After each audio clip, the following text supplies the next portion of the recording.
вечер од Вашингтон, ова е ТВ журналот на Гласот на Америка на македонски јазик Newsflash. Јас сум Лилица Китановска.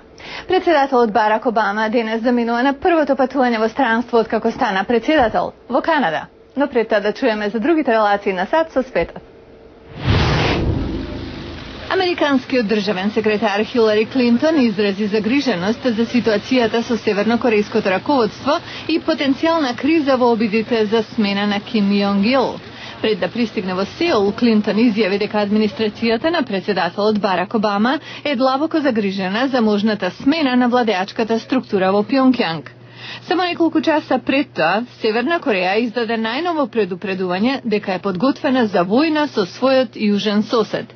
А заканите доаѓаат во време кога експертите предупредуваат оти Северна Кореја може да ја делат само неколку дена или недели од тестирањето на проектили со долг домет кои имаат капацитет да стигнат до американска територија.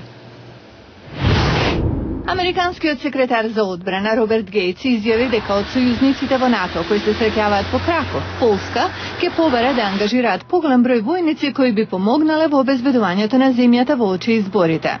Гејтс ќе учествува на дводневните средби на министрите за одбрана на земјите членки на НАТО, на кои главно ќе се дискутира за мировните напори на алијансата во Авганистан. Разговорите уследија кусо време откако Вашингтон соопшти дека ќе распореди 17.000 дополнителни војници во Афганистан. На средбата на алијансата во Полска ќе стана збори за Косово, за Грузија, Украина и како НАТО би можел да се справи со пиратството. Американскиот председател треба да се сретне со канадскиот премиер Стивен Харпер на своето прво патување во странство како председател. Обама и Харпер се очекува да разговараат за прашања од интерес на обете земји, вклучувајќи ја трговијата, економската ситуација, животната средина, енергијата и Авганистан. Канада е најголемиот трговски партнер на САД и најголемиот индивидуален снабдувач на САД со нафта и природен газ.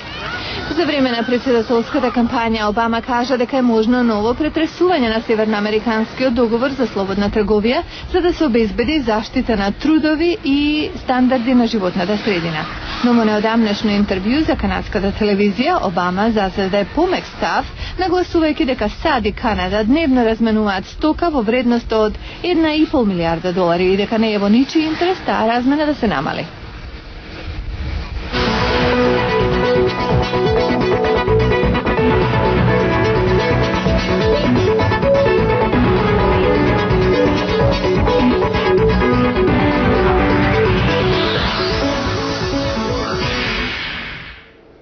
Американскиот председател ја представи програмата од $75 милиарди, што ќе им помогне на 9 милиони луѓе кои што се во опасност да ги изгубат домовите. Како оваа програма ќе им помогне? Од следниот прилог. Председателот планот го објави во Аризона, каде жителите се многу тешко погодени од кризата во секторот за домување. Сакам да разјаснам, овој план нема да спаси секого, но на милиони семејства ќе им даде шанса да се излечат од финансиската катастрофа, ќе ги спречи најтешките последици од оваа криза и ќе намали стапката на губење на домовите, што ќе помогне да се стабилизираат цените на куќите. Председателот рече дека 6 милиони американци во моментов се соочени со ризик да им биде одземена куќата. Неговиот план има за цел да им помогне на позајмувачите кои должат повеќе за стамбен кредит отколку што им вреди домот и на оние кои се на работ на губење на домот, со тоа што ќе им дозволи на кредиторите да ги реструктурираат или рефинансираат заемите. Во некој случај, владата ќе ускокне во покривање на заемите, а ќе им обезбеди и поттици на кредиторите да ги модифицираат стамбените кредити. При представување на планот, Обама се осврна на познатата тема. Банките и кредиторите мора да се земат на одговорност за прекинување на праксата што не вовлече во оваа криза и секој од нас треба да си ја преземе својата одговорност за преземените акции. Тој рече дека планот нема да им помогне на нечесни заемодавачи и заемопримачи кои купиле куќи што не можат да си ги дозволат.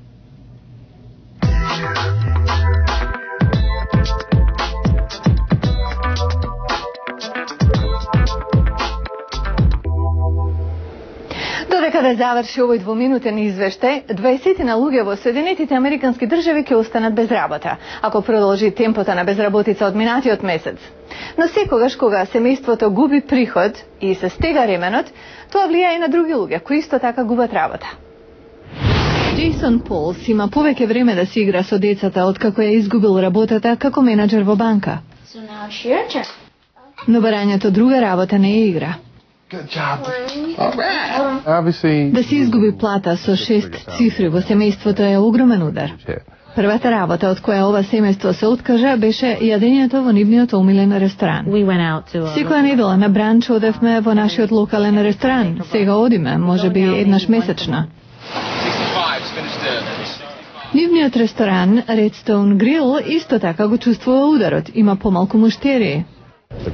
Ги прашуваме луѓето, каде сте, одамнаве нема, а одговорот е, за жал, јадеме дома. А помалку луѓе значи и помалку бакшиш за шанкирката Heather Cloud, која веќе не може да си дозволи да плаќа за чување на незините 2 кучиња. И не излегувам како порано, зашто не заработувам како порано.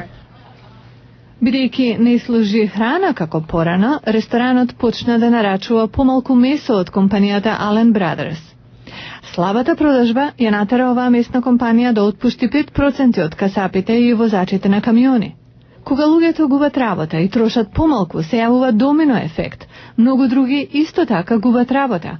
Околу 800 луѓе секој час во Соединетите Американски држави остануваат без работа. Повеќе од половина милиона останаа без работа во јануари.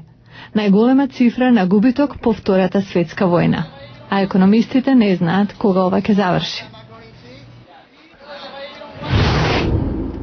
Го гледате News Flash на Гласот на Америка на македонски јазик од Вашингтон. И пред да се одјавиме, еве ги резултатите од минато неделната анкета. Ве прашавме, дали сметате дека во Македонија постои етничка поделба во образованието? 68% од испитаниците одговорија да, 29% рекоа не, а 3% немаат мислење. Тоа беше се од нас. Поздрав од Вашингтон, јас сум Лилица Китановска. До гледање.